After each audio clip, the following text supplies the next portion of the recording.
하나님 말씀 같이 보십니다. 신약성경 빌립보서 4장입니다.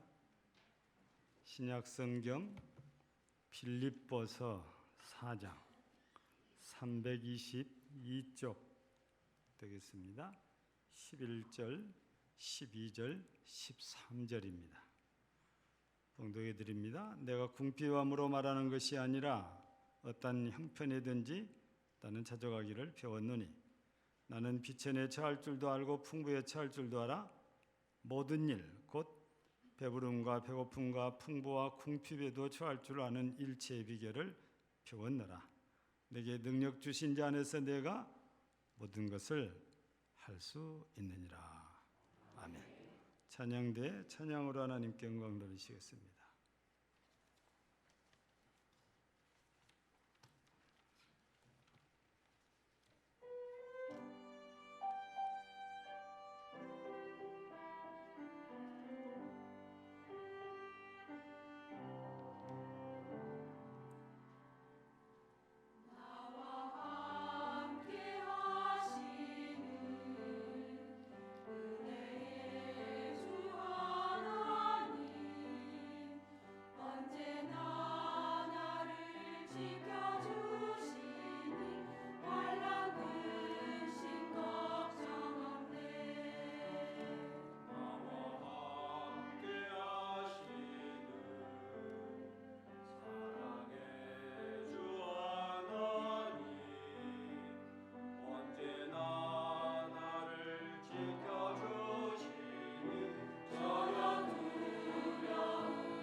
내가 여호와를 항상 송축하며 내 입술 항상 주를 찬양하리이다. 아멘. 감사합니다. 오늘도 하나님께서 허락하신 이 거룩한 날, 거룩한 주일에 거룩하신 하나님께 나와 거룩하신 예배로 하나님께 영광 돌리게 하시니 감사합니다. 이 시간도 찬양으로 거룩하신 하나님을 찬양하여 싸우니 영광 받으시고 호명하시며 이제 말씀을 통한 은혜로 우리 심령을 충만케 채우소서. 예수님 이름으로 기도하옵나이다. 아멘.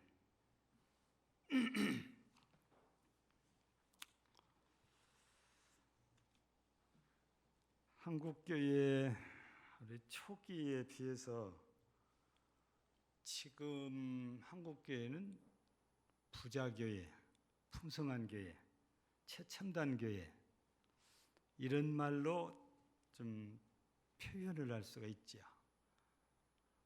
지금도 아마 있을 거예요. 우리 교단의 청신대 양지 캠퍼스에 가면 소래교회라고 우리 최초 교회를 복원을 딱 해놨습니다. 근데 이제 그때 당시에 그를 뭐 사진이나 아니면은 전해 내려온 말을 듣고 복원을 했는데 그때보다도 훨씬 더 좋게 복원을 했다고 생각을 할 수 있지요. 왜냐하면 그때는 순수하게 교인들 손으로 이렇게 했지만 지금은 전문 기술자들을 동원해서 복원해 놨기 때문에 훨씬 더 각지고 반듯하고 또 멋있게 이렇게 해놨거든요. 우리가 본래 있던 그 교회 모습 가운데 하나가 우리 중직자 되신 분들은 뭐 많이 다녀오셨잖아요. 전라북도 김제군 금산면에 가면 금산 기역자교회가 있잖아요. 지금 또 가면 마루바닥이고 거기에 방석을 깔아놓고 옛날에 예배드렸던 곳. 또 가서 보면 이 기역자로 집을 지어서 한쪽은 여자분, 한쪽은 남자분. 목사님은 가운데 서다 보니까 양쪽 다 볼 수 있고 또 보일 만한 분은 커튼을 들여가지고 다 가려버리지요. 근데 참 우스운 것은 밖에 나가면 다 만나고 웃고 얼굴 보는데 예배 드릴 때는 얼굴 못 보고 가려놓고 예배를 드리는 걸 보면 왜 이럴까? 근데 예전에는 뭐 남녀 7세 부동석이란 말이 뭐 그냥 법으로 지켜졌으니까 그럴 수밖에 없었지요. 그때는 이런 의자라는 것은 상상도 못했고 이런 영상, 심지어 이런 마이크 이런 건 생각도 못했지요. 그냥 예배드릴 처소만 있어도 만족했고 감사했던 그런 시절인데 지금은 더 좋은 환경에서 예배를 드리고 싶어하는 분들이 대부분이죠. 그래서 냉방이 안 되면 더워서 예배 못 드린다고 교회 못 나오겠다고, 추우면은 추워서 얼어 죽겠다고 못 나온다고 그러고, 요즘은 하나님이 들으시면 배부른 소리만 자꾸 하는 게 한국 교회인 것 같아요. 근데 사람의 심리라는 것은 가면 갈수록 더 좋은 걸 원하고 풍성한 걸 원하게 되어졌어요. 왜냐하면 우리 태어날 때부터 그걸 갖고 태어나니까 그래요. 그래서 우리 인간의 욕구라는 게 몇 가지 있잖아요. 이게 기본적인 욕구예요. 태어날 때부터 갖고 태어난 욕구. 그래서 아이를 낳으면은 젖 먹는 거 가르쳐 준 적이 없어요. 근데도 잘 먹습니다. 배고프면 젖 달라고 악을 쓰고 울어요. 언제 엄마가 가르치거나 아빠가 가르친 적이 없고 할머니가 가르친 적이 없어요. 그래도 잘합니다. 태어날 때부터 식욕이라는 것을 갖고 태어났잖아요. 이게 식욕이 있기 때문에 배고프면 먹고 싶은 게 그냥 상식이 되고 기본이 됐죠. 종족번식을 위한 성욕도 마찬가지예요. 높아지고자 하는 명예욕도 마찬가지예요. 많이 소유하고 싶은 탐욕도 마찬가지죠. 이 모든 게 보통 사람은 그게 기본적으로 다 있는데 이거가 조금 밖으로 표현을 덜한 사람, 더한 사람 차이인 거지 아예 없거나 그런 사람은 없는 거지. 없다면 사람이 좀 이상한 사람인 거지. 그러다 보니까 누구나 이렇게 탐욕이 있다 보니까 많이 소유하고 싶은 욕구가 있어서 그것이 계획적으로 하는 게 이제 산업의 발전이라고 이렇게 말하는 거죠. 그 다음에 과학의 발전. 우리나라 같은 경우는 60년대까지만 해도 가난하게 살았잖아요. 그래서 뭐 이해가 잘 안 되지만 보릿고개란 말도 있고 또 이제 뭐 어떤 분들은 산에 가서 뭐 소나무 껍질을 벗겨 갖고 그걸 뜯어 먹었다 그러고 이러는데 뭐 이 중에는 그거 잡수신 분이 안 계신 것 같아요. 저도 못 먹어봤으니까. 예. 그럼 보리밥은 엄청 많이 먹었죠. 그래서 보리밥집에 가면 보리밥보다 쌀밥을 달랄 때가 많아요. 어떻게 보리밥을 많이 먹었든지. 저만 그런 게 아니고 나이 드신 분들은 대부분이 다 그런 시절을 겪었잖아요. 그런데 새마을 운동과 함께 뭐가 나왔어요? 통일교가 나오면서 쌀밥을 먹기 시작했고, 이제 통일교가 그런 줄 알았더니 종자개량을 해가지고 이제는 수확이 많아지는 벽시들이 나오면서 지금은 쌀밥만 들어갔죠. 왜냐? 생산도 많지만 우리가 식사량이 예전에 비해서 많이 줄었죠. 여러분들 요즘은 뭐 쌀과자, 쌀국수가 흔한 게 됐지만 예전에는 쌀 갖고 술 못 만들겠지요. 소주 못 만들겠어요. 막걸리 못 만듭니다. 국수 꿈도 못 꾸죠. 쌀이 얼마나 귀한데. 이거 만든 데 쓰는 게 고구마, 옥수수 막 이런 거 썼거든요. 근데 지금은 쌀로 다 해요. 예. 그만큼 풍성해졌다는 거죠. 우리 먹는 양도 줄었고. 요즘 어떤 분들은 하루에 2끼만 먹고 사는 분도 있어요. 아침 안 먹어요. 그리고는 좀 늦게 점심 겸 여기서 먹고 저녁 먹고 끝나버려요. 쌀이 남을 수밖에 없는 그런 거지요. 생산량은 많고 식사량은 줄어들고 그랬으니까. 그런데 이런 것으로 끝나지 않고 가면 갈수록 경제적인 풍요를 요구한 거지요. 그래서 발전한 게 산업이에요. 그래서 우리나라는 1차 산업인 농업에서 2차 산업인 공업, 그 공업 중에서도 중공업이라고 그러잖아요. 그 중공업이 이제는 거기서 멈추지 않고 그게 어디로 연결되냐? 과학하고 연결돼서 또 전자인 IT로 연결되면서 이제는 최첨단이지요. 요즘 만들어 놓은 자동차나 배, 비행기를 타보면 최첨단 기능들이 다 집합되어져 있다고 보잖아요. 이제 앞으로 어떻게 변할지 모르겠지만 아직 전기차가 보급이 많이 안 됐잖아요. 그런데 벌써 나오는 게 무슨 말 나와요? 수소차 얘기 나옵니다. 옛날에 우리 전축이 진공관 시대가 있었는데 지금 진공관 이거는 특별히 그 갖고 싶은 사람들만 주문해서 있지요. 일반적으로는 진공관 전축 안 써요. 그러다 보니까 이제 이만한 속에 모든 게 다 들어가요. 옛날에는 크게 만들었잖아요. 과학의 발전이 이렇게 우리를 변화시키고 그래서 이런 전축이 옛날에는 혼수품 중에 하나였는데 지금은 그런 거 생각도 안 해요. 왜냐하면 조그마한 기계 하나만 있어도 뭐든지 다 사용을 하니까. 사람들의 욕구에 따라서 자꾸 이렇게 변화가 많이 이렇게 되어졌거든요. 경제적으로도 그래서 산업의 발달과 과학의 발달로 엄청 풍요해졌습니다. 근데 여러분, 경제적으로 풍요, 즉 풍성해졌다고 누구도 부정할 수 없잖아요. 그게 사실이니까. 근데 이런 물질의 풍요와 함께 우리가 예전보다 훨씬 더 행복해졌을까? 물질의 풍요와 행복과 과연 정비례한가? 그럴까요? 돈이 없을 때, 가난할 때는 그게 있어야 행복할 것 같아요. 근데 있어 보면 그게 아닌 거예요. 그래서 전 세계를 대상으로 행복 지수를 이렇게 데이터를 내놨는데 우리나라는 그래도 풍성한 나라잖아요.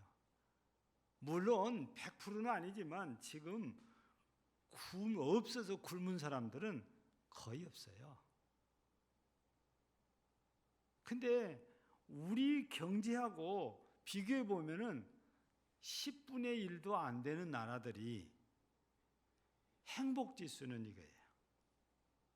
전 세계에서 가장 나는 행복합니다라고 대답을 많이 해 행복 지수가 높은 나라가 산 위에 고산지대에 있는 조그마한 나라 그 나라 가면은 논이 우리말로 바꾸면 전부 다랑쥐 논밖에 없어요. 진짜 사진으로 보면 멋있습니다. 근데 농사 짓는 사람들은 기계가 못하잖아요. 그러면 전부 사람, 우리 옛날처럼 그렇게 해요. 근데 행복 지수는 이거예요. 부탄 이런 나라입니다. 두 번째는 정말 여기도 가난한 나라 중에 하나인데 방글라데시. 행복 지수 2등. 경제적으로 부유하냐? 아니에요. 가난해요. 몸으로 다 하다 보니까 힘들어요. 근데도 행복하다는 거예요. 근데 우리나라는 물어보면 50몇이 나왔으니까 따라가려면 뭐 한참 벌었죠. 경제적인 것으로 따지면 우리나라 경제가 전 세계에서 11번째, 12번째 간다고 그러잖아요. 그만큼 풍성한 나라. 그래서 지금 우리나라는 1인당 3만 달러 시대라고 말하거든요. 미국 같은 경우는 약 한 7만 달러 정도 됩니다. 우리나라 2배가 넘죠. 근데요, 이렇게 잘 사는 나라일수록 뭐가 높은지 아세요? 뭐가 높을까요? 자살률이 높아요. 여러분, 서울 가보세요. 한강대교 못 뛰어넘게 해서 얼마나 이걸 많이 해놨는지 몰라요. 하도 뛰어내렸으니까. 여러분, 다른 가난한 나라에서 보면 이해가 안 돼. 저렇게 잘 먹고 잘 산데 왜 저럴까 이해가 안 되는 거거든요. 이게 뭘 증명하냐면 아무리 우리가 많은 것 같아도 그래도 우리는 만족감이 없어요. 부족함을 느껴요. 그러니까 더 많은 걸, 더 풍성한 걸 자꾸 요구하는 거예요. 그래서 인간의 욕심은 뭐가 없다고 그래요? 하체 없다. 끝이 없다는 겁니다. 오늘 소개된 말씀은 본래는 헌금이 된 얘기예요. 근데 그 속에 이제 제가 읽어드린 11절, 12절, 13절 속에는 이 풍성함에 대한 얘기가 그 방법, 어떻게 해야 풍성함을 느끼고 누리고 사는지를 그걸 이 답을 주고 있어요. 그래서 그것만인데 본래 우리가 10절부터 20절까지 읽어보면 연보, 헌금에 대한 얘기거든요.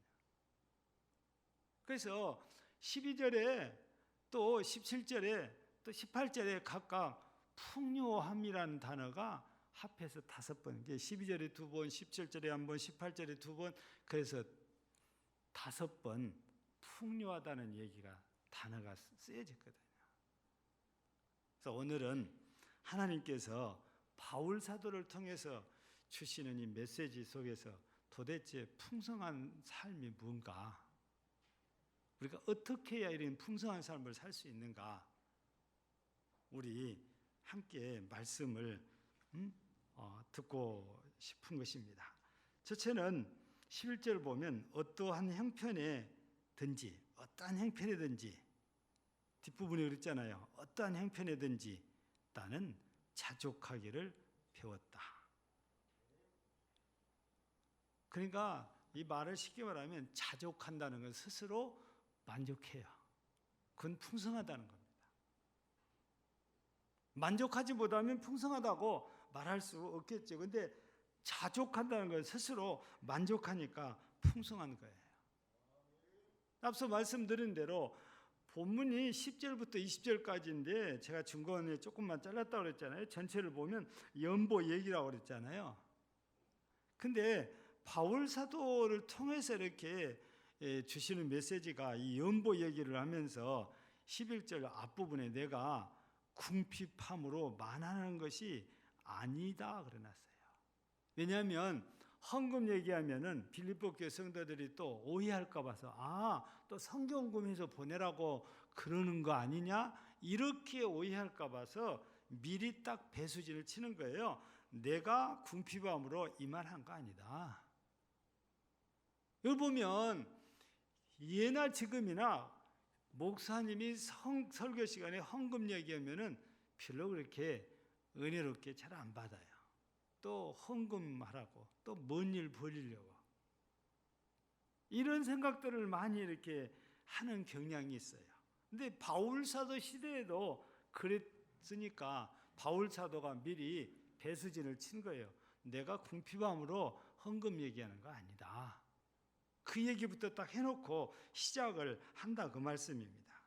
여러분, 헌금은 은혜 받은 우리, 구원받은 우리가 하나님의 거룩한 일을 하기 위해서 십실반으로 마음을 모으고 뜻을 모으고 물질을 모아서 이 일을 하는 거거든요. 근데 바울 사도는 이 헌금 얘기를 하면서 궁핍함으로 내가, 그 궁핍하다는 뜻이거든요. 근데도 자기는 이렇게 내가 너희들 보기 궁핍해도 나는 이런 속에서도 자족하기를 다 배웠다. 그 얘기, 만족하고 산다. 나는 풍성하다. 그거거든요.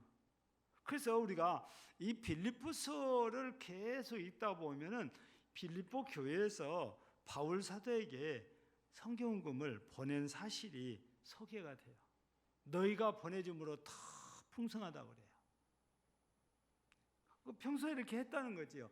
그런데 이제 헌금 얘기를 하면 더 보내라 이럴까 봐서 이제 바울 사도가 조심스럽게 내가 궁핍해서 이런 말한 건 아니다 하면서 이 얘기를 지금 이어가거든요. 사람은 많이 있으면 만족하고 이제 이 정도면 나 먹고 사는데 지장이 없다 그러니까 이제 뭐 나 돈 벌려고 애쓰지 않겠다 이런 사람이 있나요? 여러분, 젊었을 때는 그런 생각을 하는 분들이 있어요. 나 몇 살까지 돈 벌어서 해놓고 그때부터는 나 이제 놀고 살겠다. 근데 살아보니까 그게 안 되는 거예요. 내가 생각한 만큼 돈이 모아져 있질 않아요. 그러니까 할 수 없이 더 해요. 우리 교회도 어떤 분은 60살까지만 일하고 안 한다네요. 그 60살이 돼봐야 알겠죠? 예? 살다가 보면 그게 내 마음대로 내 계획대로 안 되더라고 말이죠. 왜 그 안 되는 이유 중에 하나는 그만 내가 생각한 만큼 준비도 안 되지만 살아가면서 욕심이 더 생겨요. 아니 내가 젊었을 때 생활하는 때 들어간 돈과 지금 생활할 때 들어간 돈, 또 내가 그때 가서 살아갈 때 돈이 틀리잖아요. 그러니까 이것 가지고는 안 되겠네. 그래서 욕심이 더 생겨가지고 더 많이 벌어야 된다는 그런 생각이 나를 지배하게 되거든요. 근데요, 우리가 상황이 안 되면은 얼마든지 그 정도면 뭐 충분하지. 근데 상황이 되면 안 된다는 거예요. 그래서 200만 원 받아가지고 살 때가 있었어요. 그래서 그때도 살았어요. 근데 400만 원 받으면 막 돈이 남아 돕니까? 절대 그렇지 않아요. 그만큼 돈이 다 들어가는데 들어간대요. 예. 그러니까 200만 원 받은 사람이 400만 원 받은 사람을 이해를 못하는 거예요. 예. 사람은 풍성한 만큼 돈을 쓰더라고 말이에요. 그래서 우리가 생각한 만큼 풍성하다 이게 채워진다는 것은 거의 불가능해요. 꼭 밑빠진 독에 물 붓기 식이에요. 아무리 부어줘도 써버리니까 안 모아지는 거잖아요. 그래서 많이 있다고 그래서 이 정도 되면 뭐 괜찮지 그런 사람들이 별로 없다고 말이죠. 성경에도 한번 보세요. 사무엘하에 보면은 12장에 나단 선지자가 다윗 왕을 찾아와서 이상한 얘기를 해요. 왕이요, 어떤 사람이 자기 집에 손님이 오니까 자기 집에 있는 많은 양은 놔두고 한 마리밖에 없는 가난한 집에 가서 그 암양을 잡아다가 손님 대접을 했다네요. 그러니까 다윗이 어디 이 나라에 그런 놈이냐, 당장에 잡아다가 죽이라는 거예요. 그러니까 나단이 뭐라고 답변해요? 당신이 바로 그 사람이요. 다윗이 이게 무슨 소리를 몰라가지고 이게 무슨 말이냐 했더니 밧세바 사건 얘기를 했다고 말이에요. 그래서 다윗이 그 자리에서 엎드려서 통곡하며 회개하기 시작했다고 그러잖아요. 많이 있으면 욕심 안 내는 게 아니다 그 말이에요. 있어도 꼭 욕심을 내는 게 사람인 거예요. 좀 다른 얘기긴 하지만 우리 마태복음 18장에 보면 예수님께서 이런 얘기도 하세요. 어떤 사람이 임금님께 1만 달란트 빚을 졌어요. 1만 달란트는 갚을 수 없는 돈이에요. 왜냐하면 우리 성경상에 1데나리온이 장정 하루 품삯이라고 했잖아요. 요즘은 뭐 하루 사람마다 이게 인건비가 틀리니까 어디다 기준을 둬야 될지 잘 모르겠지만 그냥 우리가 계산하기 쉽게 일당 10만 원이라고 칩시다. 그러면 만 데나리온이면은 얼마죠? 10만 원이 만 데나리온. 10 곱하기 만 곱하기 10만이에요. 돈이 어느 정도 돼요? 10만 원이에요? 10억입니다. 10억. 근데 달란트는 데나리온하고는 상대가 안 되는 단위가 더 높은 돈의 화폐거든요. 달란트라는 용어는 여러 가지로 썼는데 금 1달란트는 금덩어리가 이만하잖아요. 요즘 뭐 10g, 20g 이런 정도가 아니에요. 키로수로 따져야 돼요. 그러니까 달란트는 굉장히 높은 화폐 단위니까 도무지 갚을 수 없는 돈이에요. 근데 임금이 불러가지고 갚으라고 그러니까 저를 시간을 주면 갚겠습니다 하니까 불쌍해서 그러다 탕감을 해줘요. 근데 탕감 받고 나오다가 누구를 만나냐? 100데나리온 빚진 자기 친구를 만나라. 이거 100데나리온 빨리 갚아라. 그러니까 친구가 조금만 시간을 달라. 근데 꼭 갚겠다 그러니까 당장 갚아라. 지금은 안 되고 좀만 시간을 달라. 그러니까 시간을 안 주고 감옥에 가다 버렸잖아요. 그러니까 이 임금에게 탕감받은 사실을 안 사람들이 임금님께 가서 고자질을 해요. 그러니까 임금이 화가 나가지고 불러다가 가다 버려요. 너도 네 친구가 그랬듯이 너도 빚 갚기 전에는 절대 못 나간다는 거예요. 욕심이 1만 달란트를 탕감받았으면 얼마나 감사해요. 100데나리온 우리 돈으로 따지면 얼마예요? 1,000만 원이잖아요. 아니 10만 원이라고 가정할 때 100만 원, 1,000만 원 나오잖아요. 근데 자기는 상상도 할 수 없을 만큼의 돈을 탕감받아 놓고 1,000만 원 안 갚는다고 잡아다 감옥에 가둬버린 거예요. 욕심이 이렇게 끝이 없다고 말해요. 그래서 인간들은 아무리 많이 갖다 줘도 만족하지 못한데 왜 이렇게 됩니까? 전부 다 끝없는 욕심, 욕구 때문인 거거든요. 근데 우리가 뒤집어서 생각하면은 이게 별것 아닌 거거든요. 우리가 다음 주에 원래로 온다면은 가족주일이라고 해서 우리가 초청해서 식사도 이 구역별로 교구별로 이렇게 따로따로 다 하는데 금년에는 이 코로나 때문에 아무것도 지금 못해요. 그래서 금년에는 가족주일도 행사를 안 하기로 우리 장로님들과 의견을 좀 모았어요. 또 정부에서도 계속 그런 거 하지 말라고 그러니까 이 예배 드릴 수 있는 것만 또 감지덕지하고 있어요. 예. 여러분 오늘같이 좋은 날 교회 안 나온 사람들은 아무래도 도시락 싸가지고 좋은 데 갔을 거 아니에요. 그 좋은 데가 야외. 사람들은 그래요. 정말 분위기 좋고 시설 좋은 레스토랑 가서 칼질 꾸물 거야. 기념일에. 그렇잖아요? 또 이제 남자들은 또 여자들 비위 맞춘다고 또 이제 그렇게 또 해요. 근데 김밥 한 줄이라도 딱 싸가지고 둘이 자연 레스토랑이라고 들어봤어요? 자연 레스토랑. 그냥 자연에 나가면 그가 레스토랑이에요. 왜냐하면 얼마나 풍경이 좋습니까? 뭐 물소리, 새소리 다 자연이에요. 사람이 기계로 만드는 거 아니에요. 아이 그 속에서 둘이 도란도란 얘기하면서 너 하나 먹고 너 하나 먹고 그러면 입에다 넣어주면 얼마나 좋아요. 아 근데 꼭 레스토랑만 상상하는데 여러분 이런 데는 이 세멘트로 남들은 공간에 갇혀 있는 거잖아요. 근데 하나님이 만든 레스토랑이 얼마나 좋아요. 생각만 바꾸면 그렇게 돼요. 여러분 커피도 똑같아요. 믹스커피 한 잔 딱 사들고 자연으로 나가면 그게 최고예요. 꼭 분위기 좋은 뭐 카페를 가야 되냐? 무슨 뭐 카페 가면 이렇게 커피가 비싼지 몰라요. 저는 10년도 더 된 것 같아요.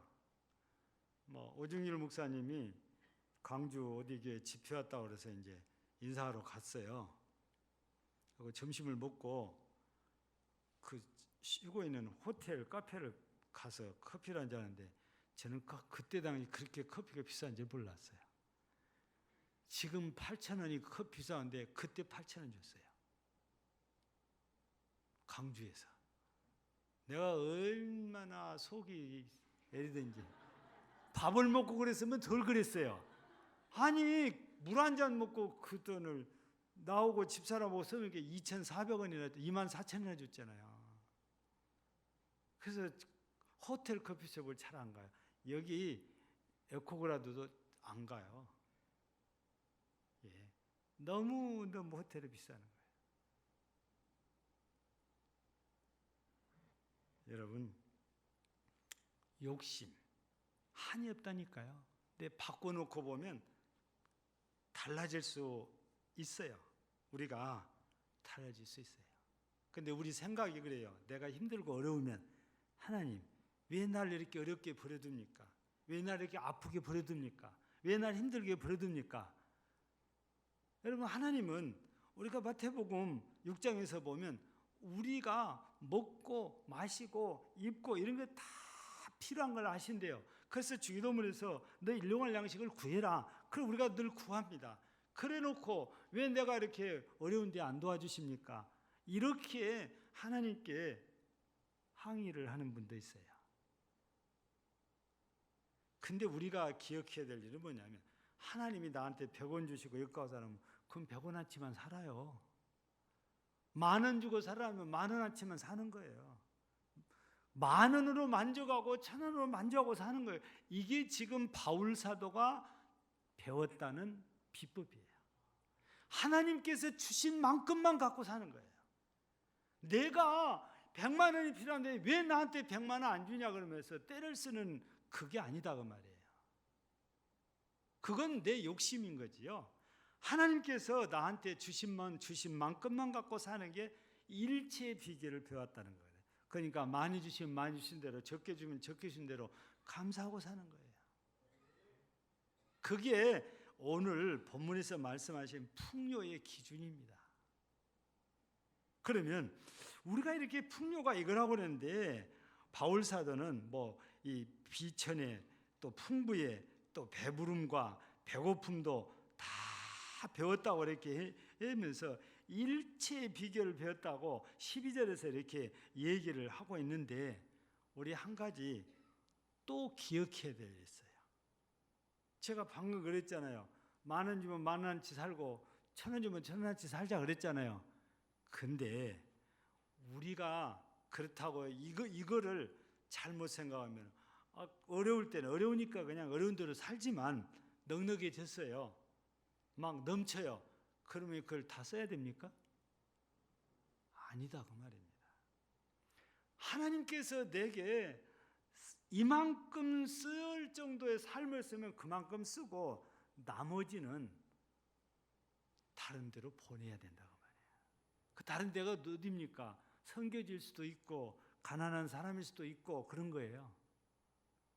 그거 하면 우리가 하나님 앞에 어떻게 보여요? 선하게 보이는 거예요. 나한테 적게 줄 때는 금권 전략에서 우리가 사는 걸 보이지만 하나님께서 나한테 넘치게 주실 때는 내가 주의 이름으로 선한 일을 할 수 있는 기회를 주신 거예요. 근데 그 기회를 안 사용하고 이건 나한테 주셨으니까 뭐 내가 누려야 되고 몽땅 나 혼자 다 써버린다. 그게 아니다 그 말이에요. 근데 많은 분들은 그렇게 생각을 하고 살아요. 그래서 내가 마음껏 누려야 된대요. 왜? 어려울 때 못 누렸으니까. 근데 우리 하나님께서 바울 사도를 통해서 주시는 메시지는 그게 아니라고 말이에요. 누구에게나 꼭 필요한 만큼의 돈이 있어요. 그거 이상 남으면 선한 일을 써야 돼요.